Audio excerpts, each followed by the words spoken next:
Здравствуйте, ребята! Сегодня мы поговорим о том, как производится, как преобразуется переменный ток и, соответственно, как его доставляют до потребителя, да, вот в таких вещах, более-менее таких прикладных. Ну, о генераторе переменного тока мы немножко с вами говорили на первом же занятии по переменному току, да.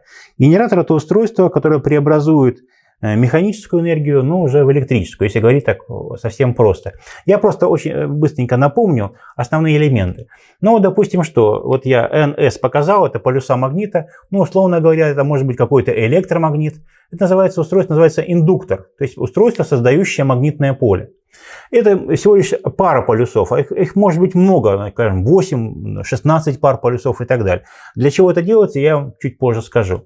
Дальше. Ну или статор, он статичный, неподвижный. Вот эта часть, которая подвижна, которая вращается, называется либо ротор, либо якорь.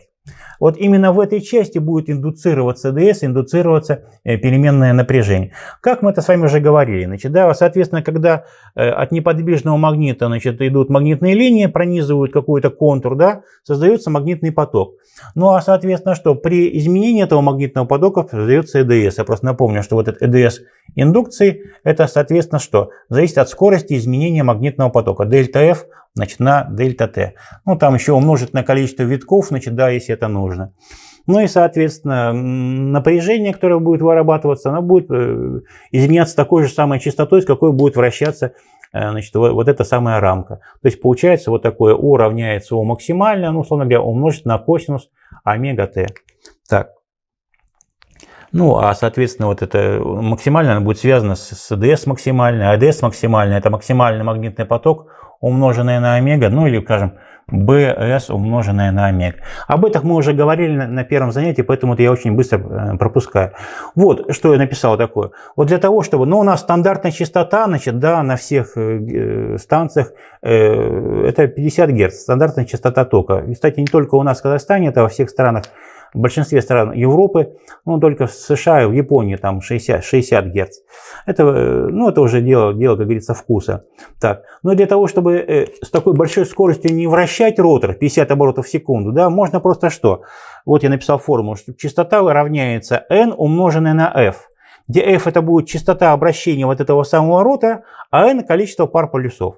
Если, скажем, у вас уже не пара полюсов, а 2 пары полюсов, то 25 оборотов можно будет вращать. 4 пары полюсов, 12,5 оборотов.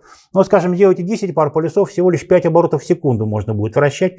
Ну и, соответственно, вырабатывать ток. Ну а уже как вы собираетесь вращать вот этот самый ротор, это уже от особенностей станции. Можно с помощью падающей воды, значит, да, гидроэлектростанции. Можно с помощью пара, который будет вращать турбину какую-то. Это уже, как говорится,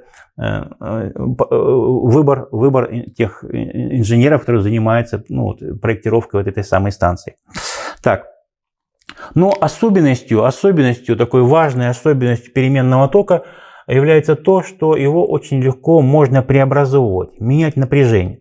Ну, действительно, на станциях вырабатывается ток очень высокого напряжения. Нам такое высокое напряжение не нужно. Стандартное напряжение у нас в сети, в городской сети, это 220 вольт. А там, может быть, многие-многие тысячи вольт вырабатывается. Поэтому нужно уметь, что либо повысить, либо понизить напряжение. Так вот, устройство, преобразующее переменное напряжение, да, ну или переменный ток, без изменения его частоты, частота остается такая же, стандартная 50 Гц, называется трансформатором, трансформер, то есть преобразующий. Ну, давайте посмотрим модель какого-то трансформатора. Так. Вот это вот в виде такой буквы О. Так, сейчас я, минуточку. Это сердечник. Он обычно из многих листов железа, значит, да, не сплошной делается. Дело в том, что в сплошном таком сердечнике там очень большая площадь сечения будет, а чем больше площадь сечения, тем меньше сопротивления. Поэтому ток там будет большой, будет разогреваться. Поэтому обычно набирается либо из прессованного порошка, значит, да, либо из многих таких листов. Но когда будем в кабинете, значит, это можете рассмотреть. Так, ну и соответственно что? Сюда подается какое-то напряжение. Катушка какая-то. Ну, на самом деле я нарисовал немножко витков, на самом деле может быть там несколько тысяч витков. Зависит от необходимости. Вот сюда подается какое-то напряжение. Переменная пусть будет O1. Соответственно, вот эта обмотка будет называться первичной обмоткой. Ну и число витков на ней, допустим, пусть будет N1. Напишу первичная обмотка. Сюда первичная та, куда подается. Вот эта часть называется сердечник. Ну а отсюда напряжение снимается. Так. Ну, естественно, по логике должно быть другое количество витков. Ну, там уже может быть какая-то нагрузка, значит, да, с нее будете снимать, значит, да, напряжение. Вот, допустим, вот съемное напряжение U2. И, соответственно, количество витков, значит, да, здесь будет какое-то другое, N2. И обмотка будет называться уже вторичной обмоткой. Вторичная, то есть, значит, на второй катушке, оттуда, откуда снимается. Ну и что получается? Переменное напряжение, переменное, которое здесь, будет вызывать переменное вихревое электрическое поле, которое будет что? Индуцироваться. И здесь точно такой же магнитный поток. Ну и соответственно что? ЭДС-индукция, которая будет здесь, на первичной катушке, это будет что? Минус дельта F на дельта T, умноженное на количество витков N1. Ну а ЭДС-индукция, которая возникает во вторичной, пусть это будет E1, да? Это минус дельта F на дельта T и умноженное на N2. Но учитывая, что магнитный поток у нас одинаково изменяется и там, да, если, скажем, почленно поделим, получается вот такое выражение, что EDS1 к EDS2 равняется N1 на N2. Ну, EDS, по сути, это то же самое. Также будет меняться, как и меняться будет напряжение. И поэтому более удобная для запоминания формула вот такая, что U1 относится к U2, так же, как N1 относится к N2. И все вот это отношение, некое K. Вот это K называется коэффициент трансформации. Коэффициент трансформации. Значит, если у вас K получается больше единиц, если K получилось больше единицы, то есть как сделать, чтобы K было больше единиц? На вторичной обмотке должно быть меньшее количество витков. Тогда у вас напряжение будет понижаться во столько же. Скажем, здесь у вас 1000 витков, здесь у вас 100 витков. В 10 раз отличается. Поэтому напряжение понизится в 10 раз. Хотите повысить напряжение, необходимо на вторичной обмотке сделать большее количество витков во столько же раз, во сколько вы хотите повысить напряжение. Ну, значит, это для понижающего, для повышающего трансформатора K должно быть меньше единицы. Ну и тут, правда, тоже есть различные режимы.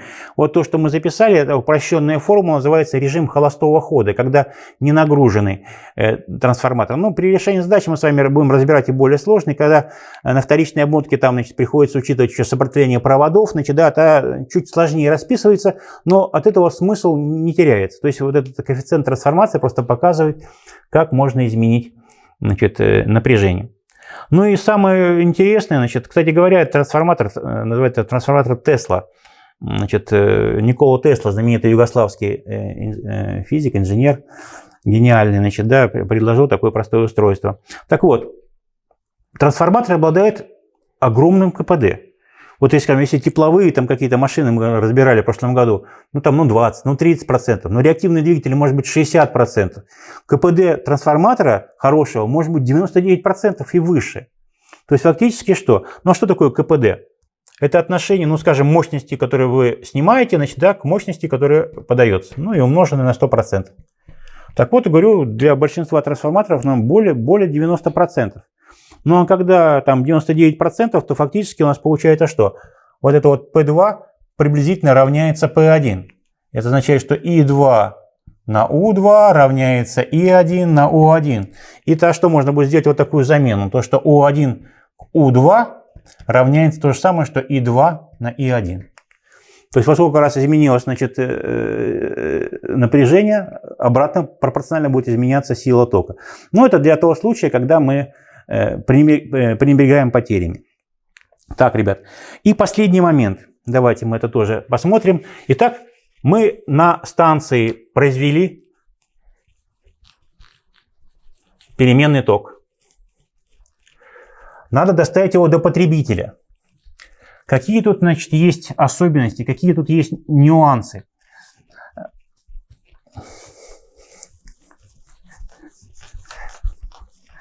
Ну, доставляется с помощью так называемой ЛЭП. Линия электропередач, сокращенно, значит, да, ну, аббревиатура ЛЭП. Ну и, соответственно, что? Какие тут проблемы могут возникать? Дело в том, что, значит, есть всегда потери, значит, на нагревание. Помните закон Джоуля-Ленца, значит, да, И в квадрате на R и на T. То есть, получается, всегда в любом проводе выделяется тепло. И поэтому, что, произвели, допустим, значит, ну, условно говоря, 100 джоулей энергии, значит, да, всегда 25-30 джоулей вы можете потерять, значит, да, вот именно на этот бесполезный обогрев воздуха. Как можно уменьшить вот это вот потери на джоулево тепло? Опыт показывает, что вот эти вот мощность потерь, так называемая, ну, я напишу пропорционально, значит, да, приблизительно, потому что там некоторые нюансы я пропускаю, значит, да, она пропорциональна длине проводника, обратно пропорционально площади и квадрату напряжения. Ну, понятно, чтобы было, значит, меньше потерь, можно площадь увеличить. Ну, это будет расход металла больше, значит, это будет невыгодно, да? Поэтому что выгодно? Оказывается, чем больше напряжения будет в проводе, значит, да, тем, соответственно, меньше будет потерь. Поэтому, что если какая-то станция есть, значит, да, значит, дальше на этой станции ставят повышающий трансформатор. И, соответственно, что на высоковольтные линии, значит, да, выгодно передавать, значит, ток именно высокого напряжения. Дальше, по мере тому, что эта линия подходит, скажем, к городу, ставят уже систему понижающих трансформаторов. Сначала, значит, до какого-то промышленного уровня, значит, 600, допустим, вольт, значит, да. Ну и, соответственно, уже перед каждым домом, значит, есть электрический щит, где стоит понижающий трансформатор, где напряжение понижается уже до 220 вольт. То есть то, что мы, значит, используем у себя дома и так далее. Ну и по поводу производства электроэнергии, соответственно, об этом обычно говорилось и в 8 и в 10 классе.